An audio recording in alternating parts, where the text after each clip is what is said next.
So we have deal with the three कौन से laws, first law, second law and third law, और उस दिन हम लोगों ने काफी कुछ देखा था, है ना। आज एप्लीकेशन देखने जा रहे हैं हम लोग कुछ, जैसे कि फर्स्ट लॉ की हमने देख ली थी, है ना। सेकंड लॉ का एक नया एप्लीकेशन जो आपके पास पहली बार आता है क्लास 11 में, वो है इम्पल्स। क्या है बेटा? इम्पल्स। इम्पल्स क्या है बेसिकली, क्या कहना चाहता है इम्पल्स और होता क्या है इम्पल्स? अगर मैं इस चीज को आपको बताता हूं, तो जब आपके पास लार्ज फोर्स एक्सर्ट करती है for a very small period of time, तो आपके पास जो इफेक्ट आता है उसे हम लोग क्या बोलते हैं? इम्पल्स। कैसे और क्या होता है, आइए समझते हैं। मान के चलिए मैं क्रिकेट खेल रहा हूं, ठीक है, खेल लेता हूं ठीक ठाक।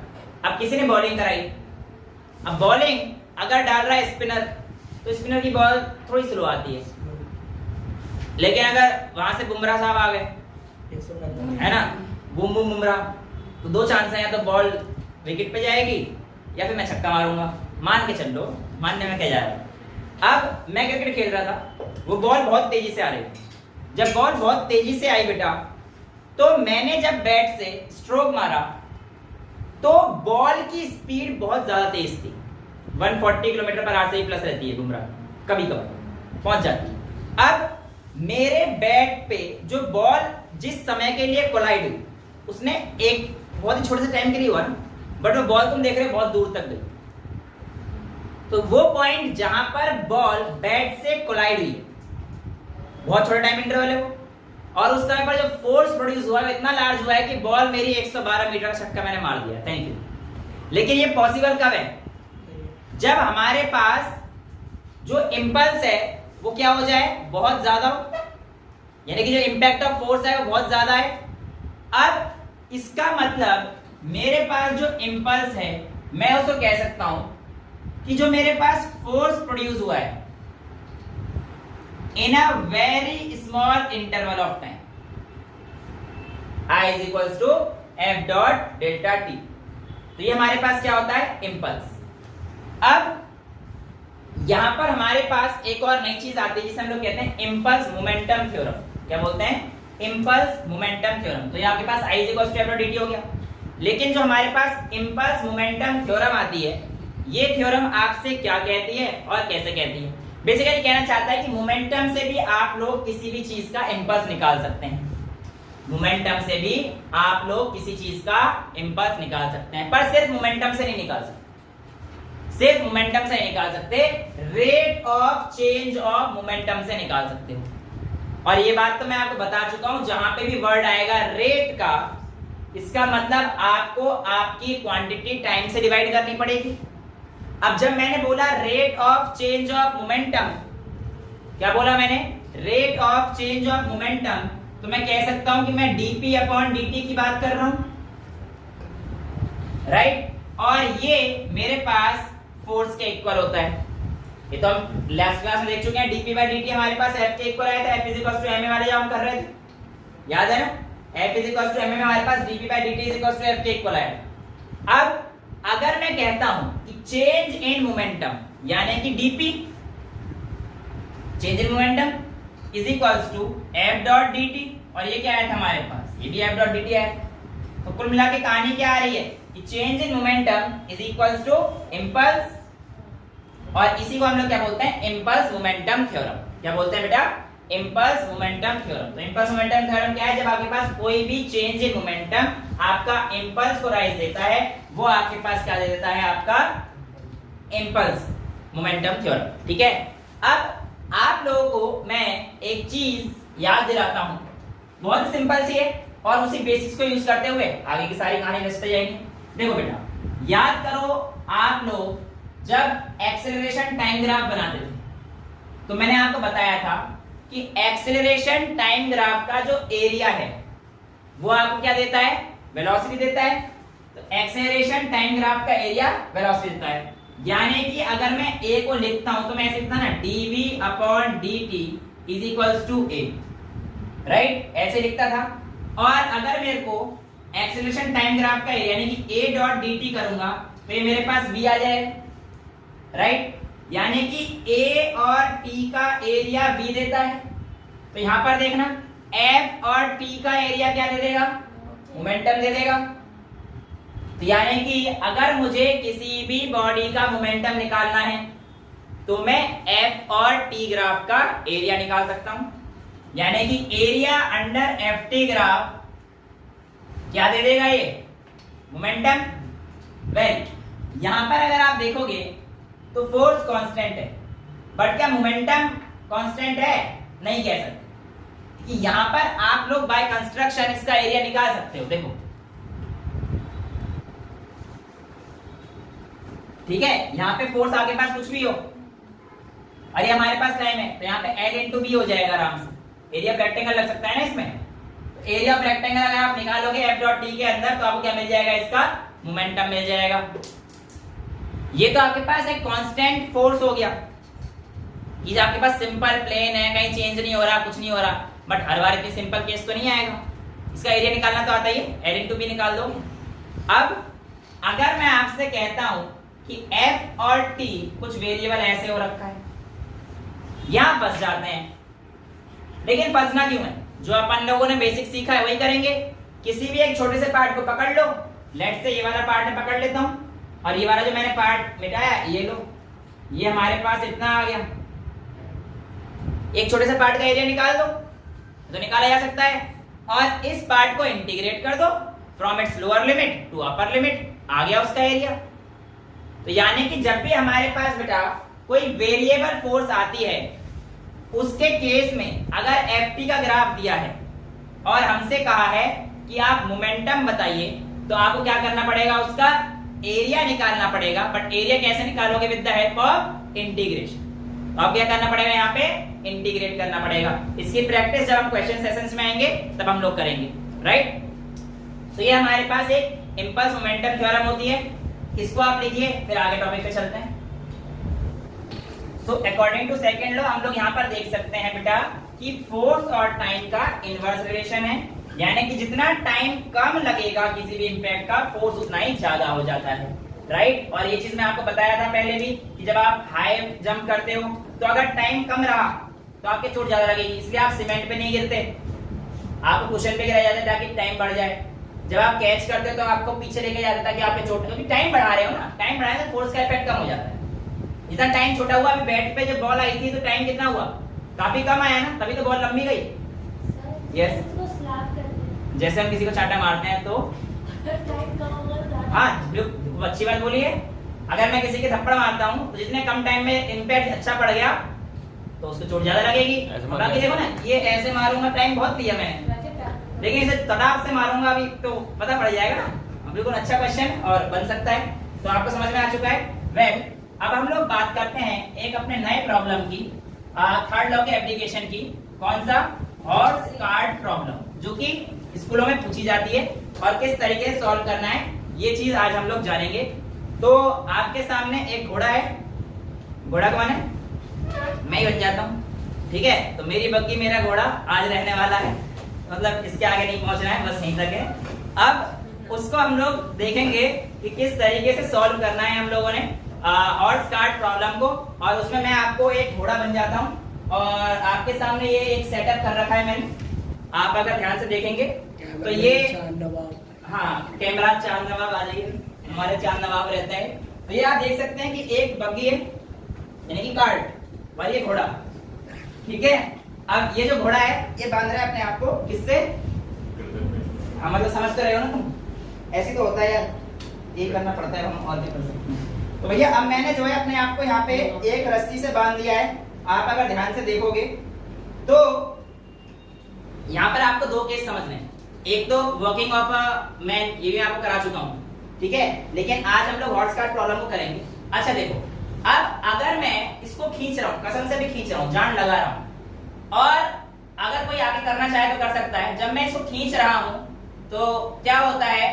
तो बेटे जब मैंने इसको यहाँ से बांध रखा है तो यहाँ पर देखना, मैं अगर उसको खींच रहा हूँ रस्सी को, तो इस रस्सी पे मैंने एक्शन किया और अकॉर्डिंग टू थर्ड लॉ इसका एक रिएक्शन जा रहा होगा। समझ पा रहे हो? यानी कि अगर यहाँ पर मेरे पास एक कार्ट है जो कि मेरी कुर्सी है इस समय पर, और ये स्ट्रिंग से अटैच है, इस पर अगर मैं टेंशन इधर की तरफ खींच रहा हूं, ये मैं खड़ा हूं या घोड़ा मान लो, कुछ भी मान लो तुम, ठीक है, घोड़ा मत बनो। अरे ठीक है भाई, मैं कोई भी है तुम्हारे पास खड़ा है, ठीक है। कहानी क्या हो रही है, इस रस्सी पर इधर मैं खींच रहा हूं, टेंशन आ रही है और इस पे रिएक्शन इस तरफ जा रहा है, यानी कि इस टेंशन के बराबर एक और टेंशन लग रही होगी। तो ये हमारे पास मान लेते हैं ये भी टी होगी। Action is equal to reaction, ये बात तो बिल्कुल पक्की है, इसमें तो कोई दिक्कत है नहीं। लेकिन देखो मैं आगे खींच रहा हूं, वो कुर्सी तो नहीं हिल रही, इसका मतलब कुछ ना कुछ तो गड़बड़ है। इसका मतलब गड़बड़ ये है कि आपके पास इस पर एक फोर्स लग रही है जो इसको आगे आने नहीं दे रही, और वो कौन सी फोर्स है, जो हमेशा अपोज कर रही है इस तरफ, क्योंकि मैं तो इस तरफ खींच रहा हूं पर वो नहीं आ रहा है इस तरफ। इसका मतलब मेरे इस फोर्स को अपोज करने वाला कोई फोर्स उधर लगा हुआ है, और हमारे बीच में जो कनेक्टिंग रॉड है इस पे टेंशन लगी हुई है। अगर आप देखोगे तो इस समय बिल्कुल तनी हुई है, राइट। तो इसका जो फोर्स लग रहा है, लेट्स से कि ये फ्रिक्शनल फोर्स है, F इस तरफ लग रहा है, राइट। अब अगर ये घोड़ा आगे बढ़ना चाहता है तो वो कब बढ़ेगा, जब मैं एक फोर्स लगाऊंगा आगे की तरफ, राइट। और इस घोड़े पर यानी कि मुझ पर जो फोर्स लग रहा है, अब देखो ये कुर्सी आगे बढ़ेगी, थोड़ी सी बढ़ रही है, दिख रही है। तो ये जो आपके पास आगे आई, ये क्यों आई, क्योंकि जो मेरा वेलोसिटी का प्रोडक्ट है, यानी कि जो मैंने फोर्स लगाया, लेट्स से ये H है, इसने इस टेंशन को ओवरकम कर दिया। मेरा ये यहां पे मैं पहुंचा, मेरा फोर्स ये था, इसने इस टेंशन को ओवरकम कर दिया, यानी कि जब ये इसको ओवरकम करेगा, H माइनस टी करेगा, तो जो मेरा मास है is equals to m into a हो जाएगा, राइट। भाई मेरी बॉडी का मास इंटू एक्सेलरेशन, जो आपने देखा, जो मेरा एक्सेलरेशन था, अभी ये सिर्फ मेरा एक्सेलरेशन है ना। अब मैंने इसको एक सिस्टम के थ्रू कनेक्ट कर रखा था, और उस वायर में जो टेंशन थी वो ये थी, ये वायर थी हमारे पास, इसमें कहानी ये थी। अब आगे की कहानी देखते हैं क्या होता है। ये स्टेप समझ में आ गया, इसकी इक्वेशन फर्स्ट बनाने में कोई दिक्कत तो नहीं है किसी को। अब देखो बेटा, हमारे पास कार्ड कब मूव करेगी, ये तो मैं मूव कर गया, यानी घोड़ा मूव कर गया, कार्ड कब मूव करेगी, कार्ड के ऊपर देखो टेंशन कौन सी लग रही है पास में, ये वाली टेंशन, और इसका फोर्स ये वाला लग रहा है, यानी कि कार्ड को मूव करने के लिए इस टेंशन को फ्रिक्शनल फोर्स से ज्यादा होना चाहिए, तभी तो कार्ड मूव कर पाएगी। तो मैं कब मूव कर पाया, जब मैंने इस टेंशन से ज्यादा फोर्स लगाया, यानी कि H जब T से ज्यादा होगा तब मेरा M आया। अब क्योंकि ये जो मूव कर रहा है, कर तो इस स्ट्रिंग की वजह से रहा है ना, तो पूरी बॉडी का एक्सेलरेशन तो कांस्टेंट रहने वाला है, यानी कि जो एक्सेलरेशन ये प्रोवाइड करेगा उसी की वजह से इसमें एक्सेलरेशन आएगा, ये बात तो तय है। तो इसका जो एक्सेलरेशन आएगा वो किस वजह से आएगा, T में से जब आप F माइनस कर देंगे, और ये किसके होना चाहिए, इस कार्ड के मास के लेट से बड़ा एम ले लेते हैं, और इनटू इसका एक्सेलरेशन। तो पहला केस समझ में आया, जब मैं यहां पर था और मैं इसे खींच रहा था, तो खींच क्यों पा रहा हूं, क्योंकि मेरा H माइनस टी ये M में चल रहा था, लेकिन नेट वैल्यू जो ये आ रही है ऊपर या ये आगे आ रही है, इसके पीछे इन दोनों कहानी को ऐड करेंगे। मैं पूछता हूं कि बताओ, अगर ये बॉडी ऐसे आ रही है तो एक्सेलरेशन कितना चल रहा है, तो आप कैसे निकालेंगे। आप एक काम कर दो, इन दोनों इक्वेशन को ऐड कर दीजिए। आप इन दोनों इक्वेशन को ऐड करेंगे तो आपके पास आएगा H minus T plus T minus F is equals to MA plus MA। Clear है, दोनों इक्वेशन को ऐड कर दिया है मैंने। अब T से T कट जाएंगे तो आपके पास क्या आएगा, H minus F is equals to, A common ले सकता हूं मैं, A कॉमन ले लिए तो क्या आ गया, M प्लस M। तो एक्सेलरेशन ऑफ द बॉडी कितना आ गया बेटा हमारे पास, H minus F upon M plus M। This is your horse cart problem, कि हॉर्स का जो एक्सेलरेशन रहता है, यानी कि जो मेरा एक्सेलरेशन था जो मैंने बांध के रखा, उसमें टेंशन कहां कहां पे प्रोड्यूस होती है, टेंशन कैसे प्रोड्यूस हुई आपको दिख गई, इस स्ट्रिंग के ऊपर टेंशन थी, इस स्ट्रिंग के ऊपर टेंशन थी, जब मैंने एक्शन किया तो इसका रिएक्शन लगा था, लेकिन उस रिएक्शन को जब मेरा फोर्स अपोज करेगा तब मेरा मोशन होगा, और वो जो टेंशन है, अगर वो टेंशन फ्रिक्शन को ओवरकम करेगा तब कार्ट का मोशन होगा, नहीं तो फिर होगा ही नहीं। देखो ये वाले का ये तो हो रहा है, अब मैं फोर्स लगा रहा हूं पर ये मूव नहीं कर रहा है, इसका मतलब ये कि इसका मतलब इस टेंशन, इस फ्रिक्शन ने इस फ्रिक्शन को ओवरकम नहीं किया, तब तक मूव नहीं करेगी कार्ट, भले ही मैं कर जाऊं तो ज्यादा का वो, हाँ बिल्कुल वो करेगा। इस घोड़े का बिल्कुल सेम वही कंपोनेंट रहता है कि घोड़ा कैसे बैलेंस कर रहा है अपने आप को, जैसे ह्यूमन बीइंग का रहा करता था। ह्यूमन बीइंग के केस में क्या था, ह्यूमन बीइंग किसी एक एंगल पे नीचे जमीन को पुश करा करता था। याद है ना, हम लोग जब ऐसे पुश करा करते तो एक एंगल से पुश कर रहे हैं जमीन को पीछे, जमीन को हमने नीचे पुश किया तो जमीन एक रिएक्शन फोर्स हमारे पास उस एंगल पे लगा था। अब इस रिएक्शन फोर्स के दो कंपोनेंट होते थे, इस आर के ये थीटा इधर हो जाता था, ये हॉरिजॉन्टल कंपोनेंट हुआ करता था और ये वर्टिकल कंपोनेंट हुआ करता था। सेम यही घोड़े का केस है, ये पहले आदमी का पैर हुआ करता था, इस समय पर एक घोड़े का पैर है।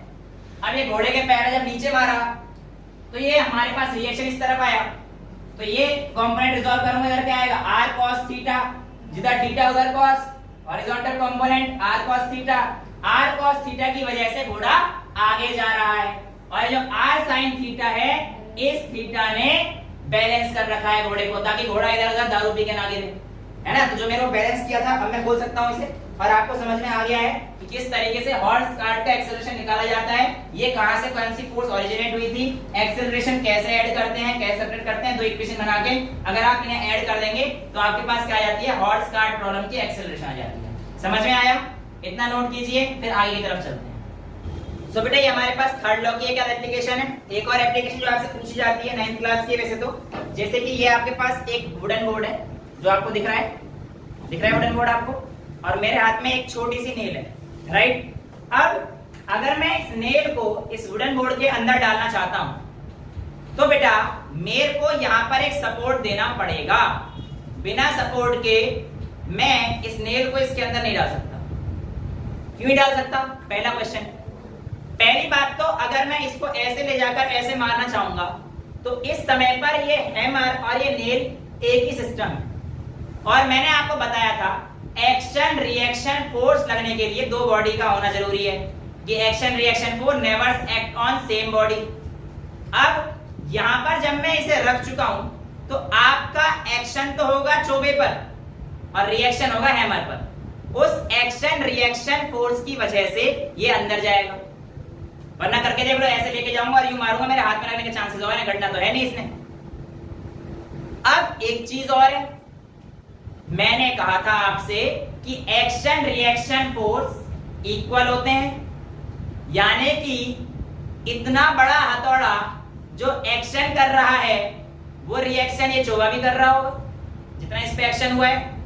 कुल मिला के इसमें थप्पड़ की बात कर लेते हैं। अगर मैंने आपके गाल पे थप्पड़ मारा है तो इसका मतलब आपने भी मेरे हाथ पे थप्पड़ मारा है या गाल मारा है, जो भी है, तुमने तो मेरे को चोट दी है, मैंने अकेले थोड़ी मारा है, बट इम्पैक्ट तुम्हारे पे क्यों ज्यादा हुआ? फिर एक तो सॉफ्ट टिश्यूज हैं गाल पे, है ना, और बाकी दो तीन चीज आप समझ लेते हैं। बेटा ये बात तो बिल्कुल ठीक है कि इसका जो एक्शन है और इसका रिएक्शन बराबर है, लेकिन ये देखो ये अंदर जा रहा है, गया अंदर, लेकिन ये क्यों गया? देखो इसने इस पे रिएक्शन तो किया था, लेकिन इसका जो फोर्स था वो छोटे टाइम पे ज्यादा आ गया, उस इंपल्स की वजह से एक साथ चेंज आ गया और अंदर चला। कितना पेनिट्रेट किया ये सारी चीजें तो हम लोग बाद में निकाल लेंगे, है ना। अगर आप कहोगे तो एक क्वेश्चन ऐसा करा भी देंगे बॉल को लेकर, अभी करा देते हैं। तो अभी देखते हैं, ये देखो अब मैं इसे इतना मार देता हूं ताकि आपके चोट वोट ना लगे। तो क्यों हुआ है? क्योंकि एक्शन रिएक्शन फोर्स है। तो a nail can be easily drawn in the wooden board only if the support is provided. In case if the support is not provided, the hammer and nail will act as one body and action reaction force needs two body to operate. तो यहाँ पर हमारे पास, thank you, यहाँ पर हमारे पास एक ही body आती है, इसलिए हमारे पास दिक्कतें आ जाती हैं। समझ में आया? तो it is easy to draw nail into the wooden board अगर आप उसे सपोर्ट में देते हैं, लेकिन अगर आप सपोर्ट नहीं देंगे तो आपका काम नहीं होगा, राइट। क्वेश्चन आप लोगों ने बोल दिया, ठीक है। ऐसा कर लेते हैं, एक छोटा सा क्वेश्चन मैं आपको प्रोवाइड कर देता हूँ। यहाँ पर आपके पास एक टावर है, लेट्स से टावर 50 मीटर का हाइट पे। गन वाले में भी यही होगा? गन वाले में भी, हाँ, गन वाले में केस अलग होगा, वो आप पीछे जाते हो कंजर्वेशन मोमेंटम में करेंगे, बट हाँ थर्ड लॉ वहां पे भी सही है कि एक्शन आपका हुआ तो आपका रिएक्शन आएगा, राइट, वो वहां पर भी सही आएगा, उसमें कोई दिक्कत नहीं। अब यहां पर मैं आपको एक क्वेश्चन कह रहा हूं कि आप 50 मीटर एक बिल्डिंग के ऊपर खड़े हैं, राइट, और मैंने कहा कि आपके पास यहां से एक बॉल डाली गई, ठीक है, और उसके बाद यहां पर ग्राउंड पे हम लोगों ने रेत बना, क्या रखा था? रेत रखा था। रेत रखा था, ठीक है। और इसके बाद जब बॉल नीचे आई तो 1 मीटर इस रेत के अंदर भी चली गई, 1 मीटर इस रेत के अंदर भी चली गई। आपको बताना है कि इस 1 मीटर के लिए, अभी यही तो हुआ कहानी, जब मैं हथौड़ा से मार रहा था तो कुछ अंदर गया। अब मैंने आपको बता दिया किस बार 1 मीटर अंदर गया, कितने टाइम में गया होगा आप ये बता दीजिए। चलिए कितने टाइम में ये बॉल आपके पास नीचे गई होगी और उसकी वेलोसिटी क्या रही होगी। आपका समय शुरू होता है अब। बेटा इस क्वेश्चन को बहुत ही सिंपल तरीके से करना था। देखो हमारे को पहले 50 मीटर की कहानी पकड़ लेते हैं, ठीक है। जब बॉल यहाँ से ड्रॉप बोला था मैंने आपको, ड्रॉप का मतलब क्या होगा आपके पास, u 0 हो गई है, राइट। अब u 0 ही है और ये यहाँ तक आ चुका है, यानी कि हमारी हाइट दी हुई है। तो एक इक्वेशन होती है, याद करो, v² - u² = 2gh। याद आया। अब आपके पास u 0 है तो कहानी खत्म, और v हमारे पास माइनस में आएगा, ये भी माइनस में आएगा, तो मैं प्लस लिख सकता हूँ। नीचे जाएगी तो मैंने आपको साइन कन्वेंशन यूज करने बताए हैं, जब भी कोई चीज नीचे जाएगी तो माइनस और g हमेशा माइनस, तो माइनस का v² = -2gh, तो v² = 2gh आ जाएगा। पहली इक्वेशन तो हमारे पास ये बन गई, और v की वैल्यू आ जाएगी √2 × 10 × हाइट कितना आ जाता है, 50 ले लेता हूं, जो दे ही रखी है मैंने, ठीक है। तो मेरे पास कितना आ गया, 50 × 10 500 × 1000, तो v = √में 1000 आ गया। मैंने आपसे पूछा था कि टाइम बताइए जब यहाँ पर जाएगा, 1 मीटर की भी दे रखी थी, राइट। जब बॉडी यहाँ पर आई और बरी हुई, यानी कि यहाँ पर आते समय इसकी जो वेलोसिटी थी वो अब इस सैंड के लिए इनिशियल वेलोसिटी बन जाएगी, और 1 मीटर तक गई, इसका मतलब अब रुक चुकी है। तो इस बॉडी की इनिशियल वेलोसिटी u कितना हो जाएगा आपके पास, 0, सॉरी u हो जाएगा √1000। ये इस बॉडी के लिए, इस पॉइंट के लिए इनिशियल हो गई, और नीचे जाने के बाद क्या हो जाएगी, रुक जाएगी, तो इसकी v क्या हो जाएगी, 0। अब आप क्या करेंगे, इक्वेशन ऑफ मोशन लगा लीजिए नॉर्मल, v² = u² + 2as। यही कहानी आपको करना है, तो v² - u² = 2as। तो यहाँ पे आप क्या कर देंगे, इस बार इसको हटा लीजिए, तो v² - u² = 2as, और ये हमारे पास हट जाएगा, माइनस का u² यानी कि ये खुल जाएगा, बेसिकली रूट हट जाएगा, बस भाई रूट का स्क्वायर करोगे तो रूट हट जाएगा। तो माइनस का 1000 = 2 × a × s। अब a आपको निकालना है, यहाँ पे पर डिस्टेंस आपको दे रखी है, 2a आ जाएगा।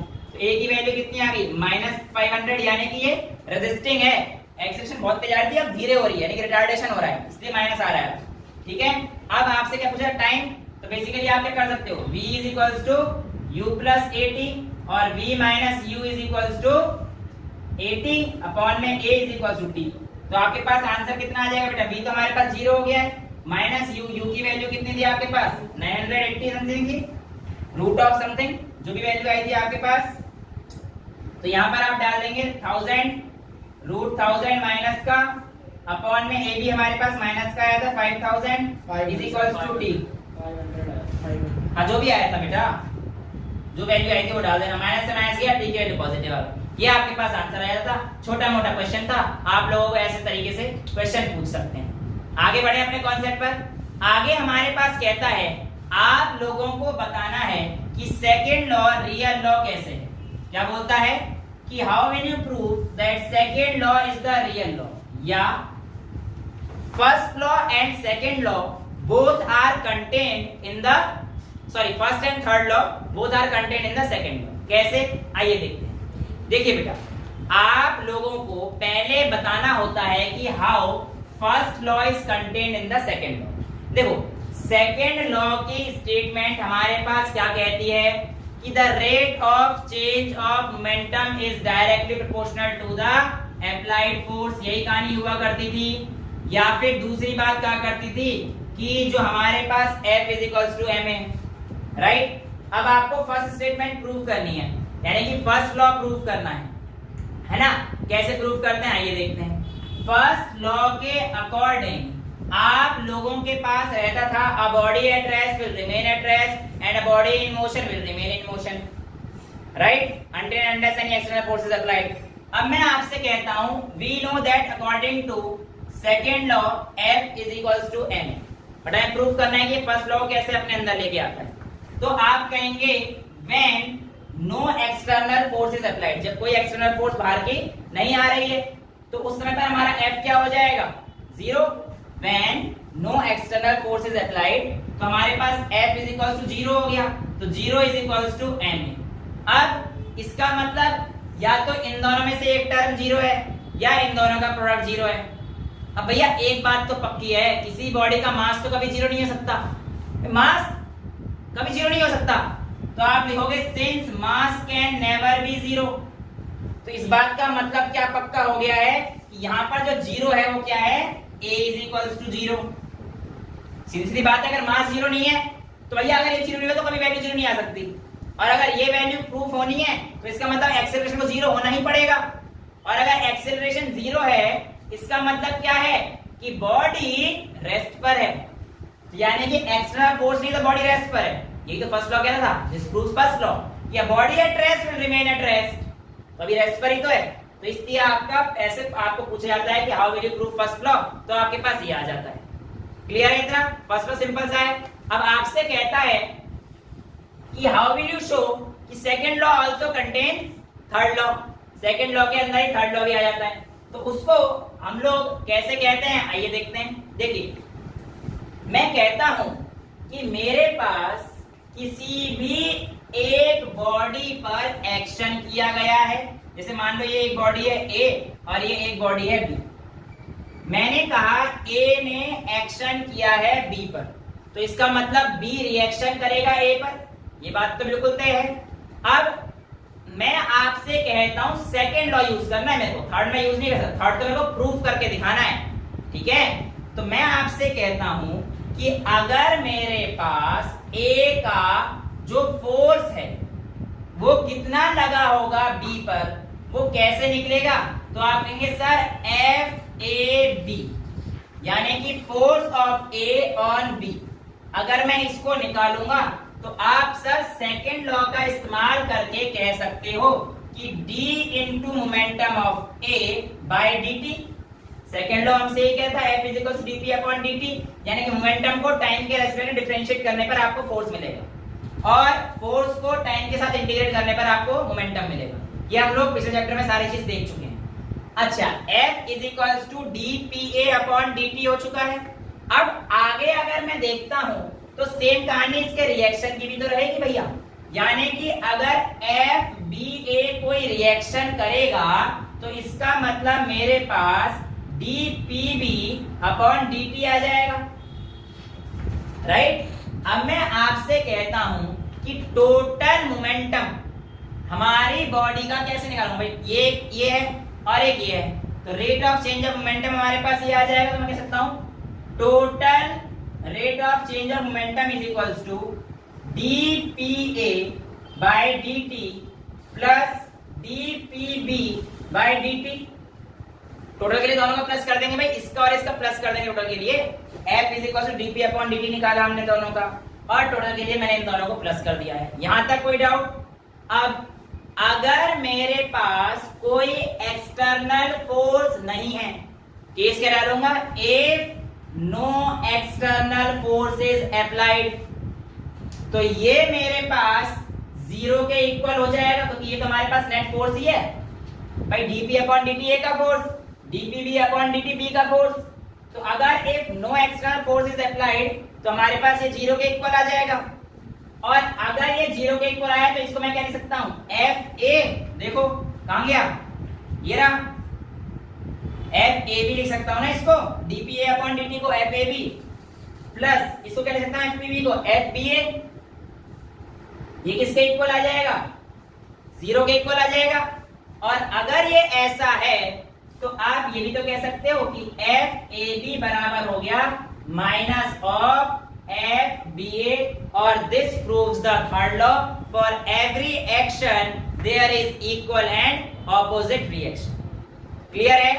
यानी कि हमारे पास सेकंड लॉ रियल लॉ है। ये भी पूछ सकता है कि आपके पास रियल लॉ कौन सा होता है, तो आपके पास क्या आएगा, second law is the real law because it contains both the first law and the second law. First law कैसे, सबसे पहले हमने F is equal to ma को रखा, जब कंडीशन हमारे पास ऐसी थी कि फोर्स एक्ट नहीं कर रही, तो जब फोर्स को 0 कर दिया गया तो हमारे पास ma की वैल्यू 0 आ गई है, और ma की वैल्यू 0 आने पर हमें पता है किसी बॉडी का मास 0 नहीं हो सकता, इसका मतलब एक्सेलरेशन 0 है, और एक्सेलरेशन 0 है मतलब बॉडी रेस्ट पर है। A body at rest will remain at rest, है ना। लेकिन एक और चीज भी तो हो सकती है, आप मेरे को बोल सकते थे सर यहाँ पे ऑब्जेक्शन कि सर अगर एक्सेलरेशन 0 है, इस बात का ये मतलब जरूरी तो नहीं है कि बॉडी रेस्ट पे ही हो। अगर एक्सेलरेशन 0 है तो ये भी हो सकता है कि वो यूनिफॉर्म वेलोसिटी से मूव कर रही हो, कि कांस्टेंट वेलोसिटी के लिए भी आपके पास एक्सेलरेशन 0 होता है। dv by dt जब कांस्टेंट है तो 0 तभी आता है। तो सर ये बात तो गलत हो गई आपकी। नहीं बेटा, मेरी बात गलत नहीं हुई है। मैंने बोला है a 0 है और मैं कह रहा हूं body at rest will remain at rest. अब दूसरी लाइन पढ़ना जरा, अ body in motion will remain in motion. अगर आप कह रहे हो v कांस्टेंट है तो ये लाइन कब मना कर रहा है? जो लाइन है body in motion will remain in motion, वो इसी को तो जस्टिफाई कर। v कांस्टेंट है, इसका मतलब क्या है कि बॉडी मोशन।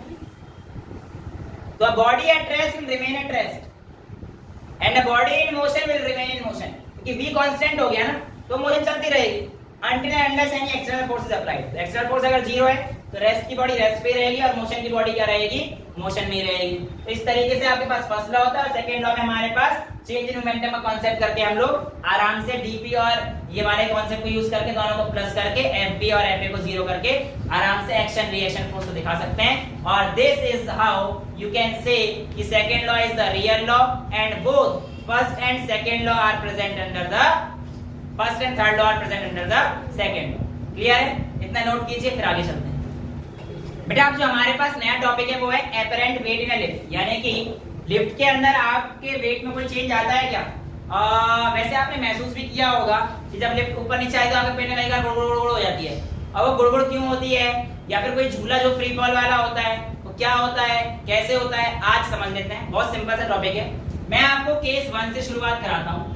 जब आपने जस्ट लिफ्ट में एंट्री मारी और आप खड़े हो गए, जब आप लिफ्ट के अंदर खड़े हैं और इस समय लिफ्ट नहीं चल रही, तो आप बिल्कुल सीधे खड़े हैं। आपकी बॉडी पर केवल और केवल 2 रिएक्शन हो रही हैं। वो क्या है? ये आप खड़े हैं, लिफ्ट में अकेले ही खड़े होना बेटा, ठीक है। अब कम से कम लिफ्ट तो छोड़ दो, कहने का मतलब है खड़े हो ना, पर शांति से खड़े रहो। इस समय क्या एक्शन हो रहा है? कुछ नहीं। कहानी ये है कि आपकी बॉडी का mg तो नीचे ही लगेगा, वेट W इज mg पढ़ा था हम लोगों ने, और इस mg पर एक नॉर्मल रिएक्शन R आपकी बॉडी को बैलेंस कर रही होगी। सर लेकिन कौन सा लिफ्ट के टॉप को छू रहे हैं? नहीं छू नहीं रहे, मैं कौन सा कह रहा हूँ, ये लिफ्ट की है। अच्छा टॉप को तो वो आगे बड़ी लिफ्ट है तो ठीक है। R तो नॉर्मल रिएक्शन हमें अब भी लग रहा है मेरे ऊपर, जिसकी वजह से मैं सीधा खड़ा हूँ। वो तो हमेशा ही लगता है जिसकी वजह से बॉडी पे पहले से रहता हूँ। एक फ्लोर की लिफ्ट है तो मतलब जैसे भी है जाएगी ना, ऊपर जाएगी, टेंशन ना ले अभी। तो बेटा ये mg नीचे लग रहा है, लेकिन आपका नॉर्मल रिएक्शन कहाँ लग रहा है? ऊपर लग रहा है। पहला केस जब आपकी लिफ्ट स्टेशनरी है, तो जब आपकी लिफ्ट स्टेशनरी है तो इस बात का मतलब आपके पास एक्सेलरेशन 0 है। और अभी अभी हमने हॉर्सकार्ट प्रॉब्लम करी थी कि अगर एक चीज इस तरफ है और एक चीज इस तरफ है, यानी कि इन दोनों में हमारे पास क्या हो रहा है? ऑपोजिंग फोर्स लग रहा है। तो यानी कि मेरे पास R माइनस mg, m किसका? मेरा वहां से है, is equals to ma, but क्योंकि a क्या है? 0, तो यहाँ पे आपके पास R minus mg is equals to 0 आ जाएगा। तो इसलिए R is equals to mg बन जाएगा पहले केस। सिंपल सा है, कोई दिक्कत ही नहीं है। हॉर्सकार्ट वाले प्रॉब्लम से हम लोग सीख चुके हैं इस चीज को करना। केस 2, अब की बार लिफ्ट कांस्टेंट वेलोसिटी से ऊपर जा रही है। क्या हो रहा है? लिफ्ट कांस्टेंट वेलोसिटी से ऊपर जा रही है। जरा दिमाग लगाना, अगर वेलोसिटी कांस्टेंट है तो इसका मतलब एक्सेलरेशन 0 है, और इसका मतलब ये हुआ कि यही कहानी आ जाएगी। जब वेलोसिटी कांस्टेंट है तो ये 0 हो जाएगा, तो यानी कि यही कहानी हो जाएगी R minus mg is equals to ma। 2 case समझ में आ गए। तीसरा केस, मैं आपसे कहता हूं कि आपके पास बॉडी एक्सेलरेशन है और वो ऊपर जा रही है। बॉडी का एक्सेलरेशन है और वो ऊपर जा रही है, यानी कि इस बार बॉडी ऊपर जा रही है a के साथ, राइट। अब एपरेंट वेट मतलब जो आप वेट फील कर रहे हो, ठीक है। जब आप वेट फील करोगे, जैसे यहाँ पे आपके पास अगर वेइंग मशीन है, आप जिस पे खड़े हो, तो आप क्या फील करोगे ये आपको देखना, ठीक है। जब ये ऊपर जा रहा है तो आपके पास कहानी mg तो अभी नीचे लगना चाह रहा होगा, तो तो जो आपके पास नॉर्मल रिएक्शन है R माइनस mg, लेकिन इस बार लिफ्ट कहां जा रही है? ऊपर की तरफ, तो इज इक्वल्स टू ma। ये तो होने ही वाला है हमारे पास क्योंकि इस बार बॉडी ऊपर जा रही है, तो इसका मतलब R is equals to mg plus ma। अगर आप यहां से कॉमन ले लेंगे तो आपके पास ये वैल्यू आ जाएगी, R is equals to m times g plus a।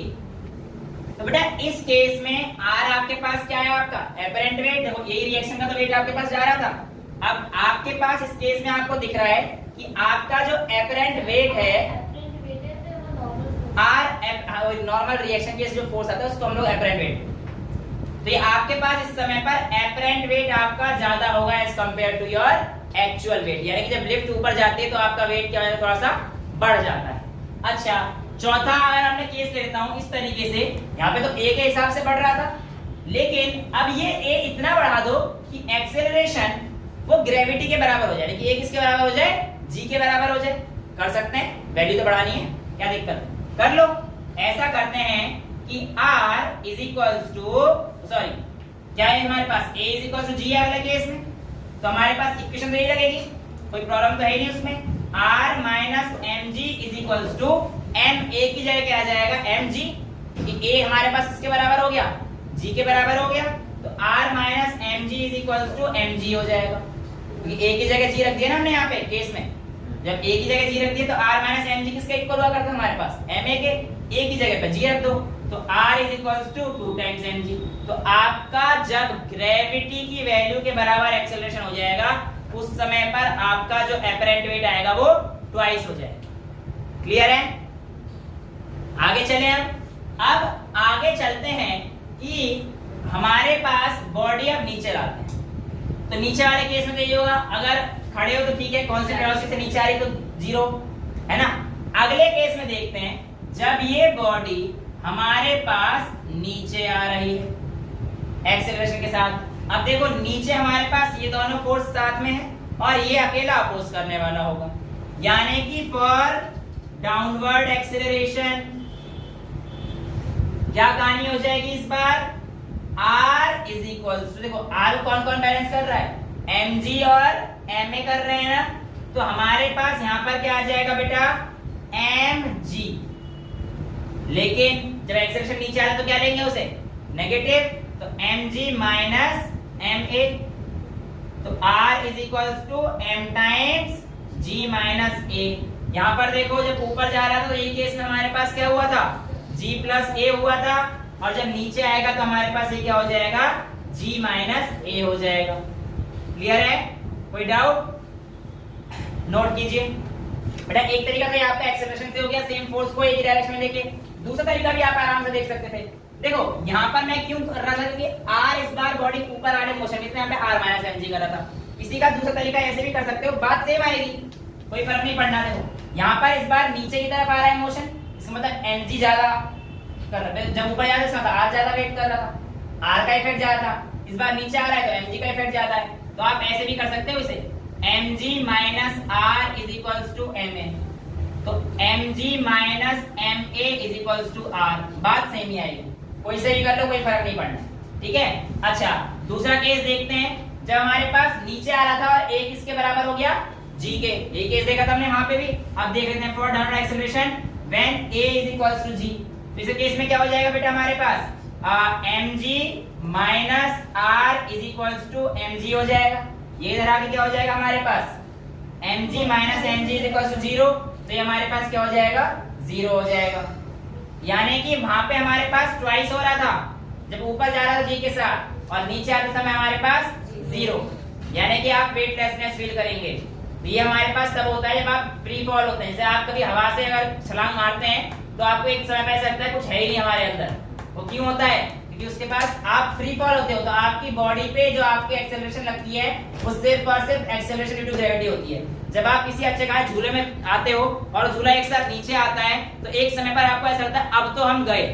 वो जो गए वाली फीलिंग होती है वो इसी केस क्योंकि वो वेटलेसनेस आ जाता है और फिर हमारे पेट में गुड़गुड़ गुड़गुड़ होती शुरू हो जाती है ना। ये एक झूला यहाँ पे भी है, रॉकेट वाला झूला था एडवेंचर आइलैंड रोहिणी वगैरह में, उसमें जब ऊपर जाता है फिर एक साथ नीचे आता है, वो Side इतनी वाली तेज आ जाता है कि वो थोड़ा सा इफेक्ट देता है, रुक के आता है। हाँ रुक के आता है। तो पर अब शायद बंद हो गया है, बट केस है ये उसका। अच्छा एक केस और कर सकते हैं हम लोग, सोच सकते हैं क्या कि आपकी एक्सेलरेशन इतनी ज्यादा आ जाए कि आप जी को ही पार कर दो। सोचो क्या हो सकता है उसमें, when a is greater than g। तो देखो बेटा आपके पास आ जाएगा mg minus r is equals to ma, right. और ये हमारे पास आ जाएगा तो mg minus ma is equals to r। और बेटा अगर mg minus ma is equals to r आया है तो यहाँ पर आप देखो आपका एपरेंट वेट नेगेटिव आएगा, क्योंकि a आपके पास क्या आ गया है, ज्यादा है ना इस बार, एपरेंट वेट तो नेगेटिव।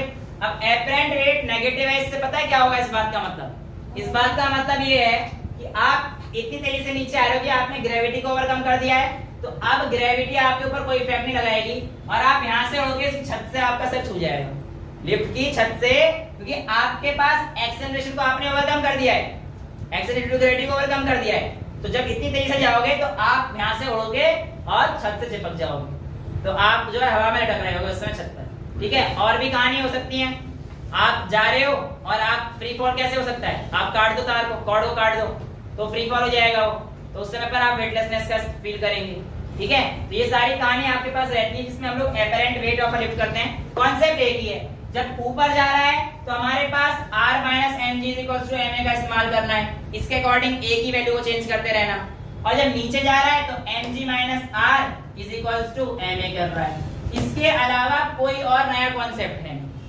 ठीक है। आज के लिए इतना ही रखते हैं, that's all for today, thank you so much.